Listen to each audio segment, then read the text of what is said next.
बिंदिया को पानी पूरी खाने की बहुत आदत थी। उसे कहीं भी पानी पूरी दिख जाए तो वो खाए बिना नहीं रहती थी। इस बात से उसकी सास सुषमा बहुत परेशान थी। पानी पूरी ले लिया, पानी पूरी, चटपटी खस्ता पानी पूरी। पानी पूरी वाला, ओ भैया जरा रुकना, मैं अभी आई, रुको भैया। अरे बहू, मशीन लगाकर कपड़े धोती धोती कहाँ भाग रही है? माँ जी, पानी पूरी वाला आया है, मैं बस 5 मिनट में पानी पूरी खाकर आती हूँ। आप खाओगे? आपके लिए पैक करवा लूं? नहीं नहीं, मुझे नहीं खानी, पर ये तू जग और प्लेट क्यों ले जा रही है?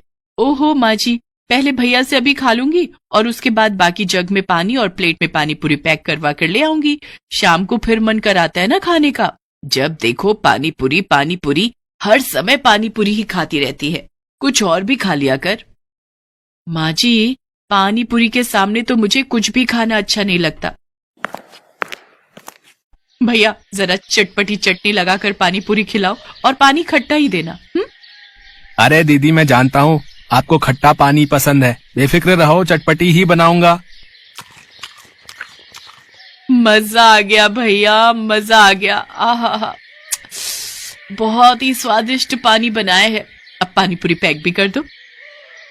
अरे ये सुषमा जी की बहू कितनी पानी पूरी खाती है, जब देखो ठेले वाले को रोककर खड़ी ही हो जाती है। हाँ बहन जी, इस शहर का हर पानी पूरी वाला सुषमा जी की बहू बिंदिया को जानता है, जब देखो पानी पूरी के ठेले पर ही खड़ी दिखती है। क्या बात है बहन जी, किसके बारे में बात हो रही है? अब क्या हम मोहल्ले में खड़े होकर कुछ खा पी भी नहीं सकते क्या? दूसरों के घरों में झांकने और कानाफूसी करने की आप दोनों की आदत है क्या? अरे अपनी बहू का गुस्सा हम पर क्यों उतार रही हो? हम तो आपस में बातें कर रहे हैं। मोहल्ला तो सबका है, सड़क तो सबकी है, कहीं भी कोई भी खड़ा होकर बातें करे। बिंदिया बहू, तुम्हारी पानी पूरी खत्म हो गई हो तो घर में चलकर दूसरा काम देख लो। बस भैया को पैसे दे दूं? भैया कितने हुए? 300 रुपए हो गए दीदी जी। 300 रुपए की पानी पूरी तुमने अकेले ही खा ली? सचमुच तुम्हारा क्या होगा बिंदिया बहू? बिंदिया की सास सुषमा अब बिंदिया की इस आदत से बहुत ज्यादा परेशान हो चुकी थी। मोहल्ले में भी सब औरतें बिंदिया को देखकर बातें करती थी। बिंदिया के पति राजेश ने भी उसको कई बार समझाने की कोशिश की। बिंदिया, बाजार में जो खंबे के साथ एक पानी पूरी वाला खड़ा होता है, क्या तुमने उससे आज उधार में पानी पूरी खाई थी? हाँ, वो मुझे अपने सूट के साथ चुन्नी लेनी थी, इसीलिए मैंने सोचा कि पानी पूरी खाती हुई घर आ जाती हो।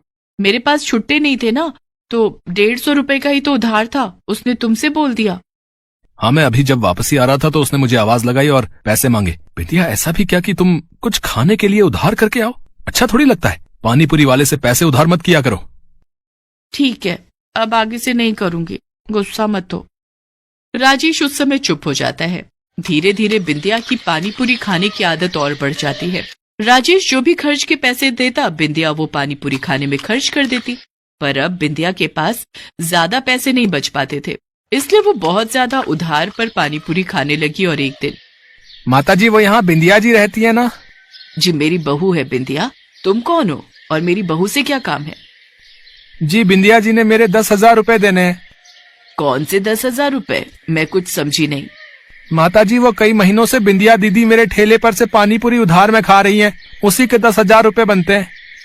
तुम्हारा दिमाग तो खराब नहीं है? 10,000 रुपए की पानी पूरी मेरी बहू नहीं खा सकती। माता जी, मैं कोई झूठ थोड़ी बोलूंगा। ये देखो, बिंदिया जी के पास पैसे नहीं थे तो वो मुझे ये अंगूठी दे गई थी, पर ये अंगूठी तो मात्र 6,000 की है। आप ये अंगूठी रखो और मुझे मेरे पैसे दे दो। सुषमा देखती है वो अंगूठी सच में बिंदिया की है। अड़ोस पड़ोस की औरतें भी आवाज सुनकर अपने अपने दरवाजों और बालकनी में आ जाती हैं। बिंदिया के पास कहने के लिए कुछ बाकी नहीं था। सास सुषमा के पास वक्त जरूरत के कुछ रुपए जुड़े हुए थे, जो बिंदिया के ससुर की पेंशन से मिलते थे। सुषमा बिना कुछ बोले अंदर जाती है और 10,000 रुपए ले आती है। ये लो भैया तुम्हारे रुपए।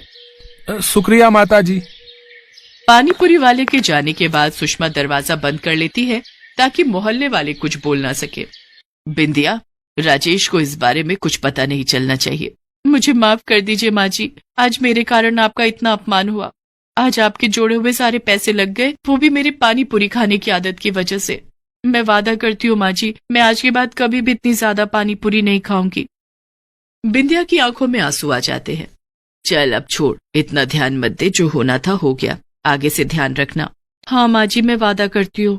उस दिन से बिंदिया ने अपनी पानी पूरी खाने की आदत को कम भी कर लिया और उधार पर पानी पूरी खाना भी बंद कर दिया। दीदी जी पानी पूरी खिलाऊं? नहीं भैया, आज छुट्टे नहीं है। कोई बात नहीं दीदी जी, बाद में दे देना। नहीं भैया, उधार की पानी पूरी खाना छोड़ दिया है मैंने। पानी पूरी वाला देखता रह जाता है और बिंदिया घर के रास्ते पर बढ़ जाती है। सुबह से रेखा 3 बार हलवा बनाकर देख चुकी थी, पर हलवा फिर भी परफेक्ट नहीं बन रहा था। रेखा गुस्से से झुंझला गई।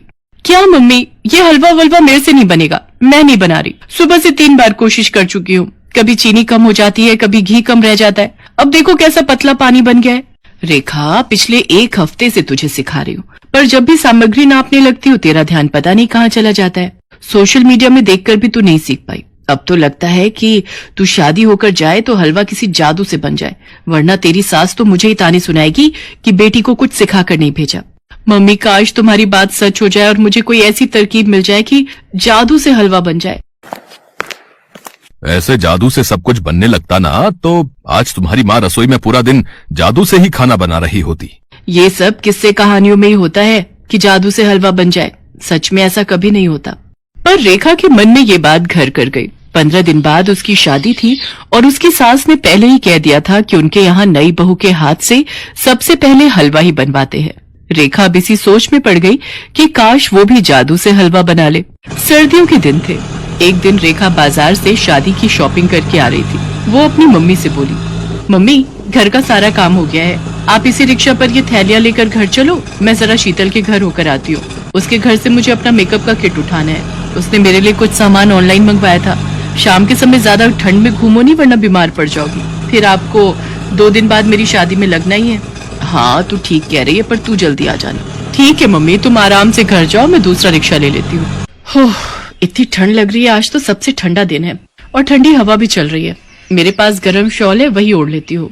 रेखा शॉल निकालकर ओढ़ने ही लगती है कि तभी उसकी नजर सामने पेड़ के नीचे ठंड से ठिठुरती हुई एक बूढ़ी औरत पर पड़ जाती है। आसपास लोग गुजर रहे थे, पर कोई भी उस बूढ़ी औरत की तरफ नहीं देख रहा था। रेखा उस बूढ़ी औरत के पास जाती है। अरे, ठंड इतनी ज्यादा है अम्मा, पर आपने कोई भी स्वेटर या गर्म कपड़ा नहीं पहना। नहीं बेटी, मैं बहुत गरीब हूँ, मेरे पास पहनने के लिए गर्म कपड़े और स्वेटर नहीं है। अम्मा, ये लो, मेरे पास कुछ गर्म कपड़े और शॉल है, ये लो, ये आपके काम आएंगे। आप ही पहनो, तब तक मैं आपके लिए सामने की दुकान से कुछ खाने का और गर्म चाय लेकर आती हूँ।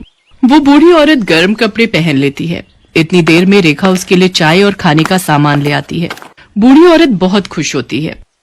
बेटी, तुम बहुत अच्छी हो, तुमने मेरी बहुत मदद की है, वरना आज के जमाने में किसी गरीब की कोई इतनी मदद कहाँ करता है। देखते ही देखते वो बूढ़ी औरत एक सुंदर परी के रूप में आ जाती है। घबराओ नहीं, मेरा नाम नीलम परी है। मुझे पृथ्वी लोक पर एक बूढ़ी औरत के रूप में रहने का दंड मिला हुआ था। मैंने परी लोक में एक बूढ़ी परी का मजाक उड़ाया था, इसलिए उन्होंने मुझे दंड दिया था कि मैं तब तक पृथ्वी लोक में रहकर एक गरीब बूढ़ी औरत का जीवन व्यतीत करूंगी जब तक कोई खुद से मेरी मदद नहीं करेगा, और जब कोई दयालुता के साथ मेरी मदद करेगा तो मैं वापस अपने रूप में आ जाऊंगी। पिछले 3 दिन से मेरी किसी ने भी मदद नहीं की। आज तुमने मेरी सहायता की, इसलिए मैं परीलोक वापस जा सकती हूँ। जाने से पहले मैं तुम्हें कुछ देना चाहती हूँ। मांगो, तुम मुझसे क्या मांगती हो? नीलम परी, मेरी तो अभी एक ही दुविधा है। 2 दिन बाद मेरी शादी है और मुझे हलवा बनाना नहीं आता। आपके पास कोई उपाय है जिससे जादुई हलवा बन जाए और मेरी ससुराल में प्रशंसा हो? अच्छा, तो ये बात है, रुको। नीलम परी हवा में छड़ी घुमाती है। ये लो, ये जादुई चीनी है। जब भी तुम हलवा बनाओगी तो इसी चीनी का उपयोग करना। ये चीनी मिलाते ही स्वादिष्ट हलवा बनकर तैयार हो जाएगा। आपका बहुत बहुत शुक्रिया नीलम परी, आपने बहुत बड़ी मुश्किल हल कर दी। नीलम परी से चीनी लेकर रेखा घर जाती है और चुपचाप उस चीनी की पोटली को अपनी अटैची में रख लेती है। 2 दिन बाद धूमधाम से रेखा की शादी विनय नाम के लड़के से हो जाती है। देखो रेखा बहू, तुम्हारी जेठानी वर्षा ने पहली बार बहुत ही स्वादिष्ट हलवा बनाया था। तब वर्षा ने हम सबका दिल जीत लिया था। आज तुम्हें भी सब मेहमानों के लिए स्वादिष्ट हलवा बनाना है। नीलम परी की दी हुई चीनी से हलवा बना लेती हूँ। जादुई हलवा खाकर ये सब मेरी तारीफों के पुल बांध देंगे। और ऐसा ही हुआ। रेखा ने नीलम परी की दी हुई चीनी जैसे ही मिलाई, हलवा तैयार हो गया। हलवा खाकर सबने रेखा की बहुत तारीफ की। आखिर जादुई हलवा बना ही बहुत स्वादिष्ट था। रेखा की तारीफें सुनते देख उसकी जेठानी जल भुन रही थी। सुनो जी, हलवा तो हमारी छोटी बहू ने बड़ी बहू से भी ज्यादा बढ़िया बनाया है। अब बहू को शगुन के रुपए देने चाहिए। हाँ रेखा बहू, हलवा वाकई में बहुत स्वादिष्ट बना है। सभी मेहमानों ने तुम्हारे हाथ के बने हलवे की बहुत तारीफ की। रेखा बहू, कल घर में महापूजा है और मैं चाहती हूँ कि हलवा तुम ही बनाओ। बड़ी बहू पूरी सब्जी बना लेगी। तुम्हारी शादी के बाद कुलगुरु घर में पहली बार आ रहे हैं, तो अच्छे से उनका स्वागत होना चाहिए। और हमारे घर के रीति रिवाजों के अनुसार कुलगुरु को हम भोजन में सबसे पहले नई बहू के हाथ का हलवा ही खिलाते हैं। ठीक है माँ जी, मैं बना लूंगी। रेखा अपनी अटैची में से चीनी की पोटली निकाल रही थी, तभी उसकी जेठानी उसे देख लेती है। ये चीनी तो मेरे लिए बहुत लकी है। अगर ये चीनी ना हो तो मैं स्वादिष्ट हलवा बना ही ना पाऊं। वैसे मैं इस पोटली में से जितनी चीनी निकालती हूँ उतनी बढ़ जाती है। ये बहुत अच्छी बात है। ये सब नीलम परी के जादू का कमाल है। अच्छा, तो ये बात है। ये रेखा हलवे में इस चीनी का इस्तेमाल करती है, वरना इसका हलवा इतना स्वादिष्ट हो ही नहीं सकता। मैं भी देखती हूँ अब ये कल हलवा कैसे बनाती है। अगले दिन रेखा पूजा के लिए हलवा बनाने लगती है, पर जैसे ही वो अटैची देखती है, चीनी की पोटली गायब थी। वो परेशान हो जाती है। रेखा रोने लगती है। उसे कुछ समझ नहीं आ रहा था, पर उसे हलवा बनाना भी जरूरी था, क्योंकि उसकी सास उसे बार बार आवाज लगा रही थी। रेखा को हलवा बनाने की आदत पड़ गई थी। वो अपनी समझ से सारी सामग्री डालकर हलवा बनाती है। कुलगुरु हलवे की बहुत तारीफ करते हैं। ये देखकर रेखा अचंभित हो जाती है। मैंने तो इस बार हलवे में नीलम परी की दी हुई चीनी डाली ही नहीं थी, फिर भी मेरे हाथ का हलवा इतना स्वादिष्ट बना था। ये कैसे हो सकता है? मैंने तो चीनी की पोटली छुपा दी थी, फिर रेखा ने हलवा पहले जैसा स्वादिष्ट कैसे बना लिया? तभी रेखा के सामने नीलम परी प्रकट होती है। रेखा, चिंता करने की कोई बात नहीं है।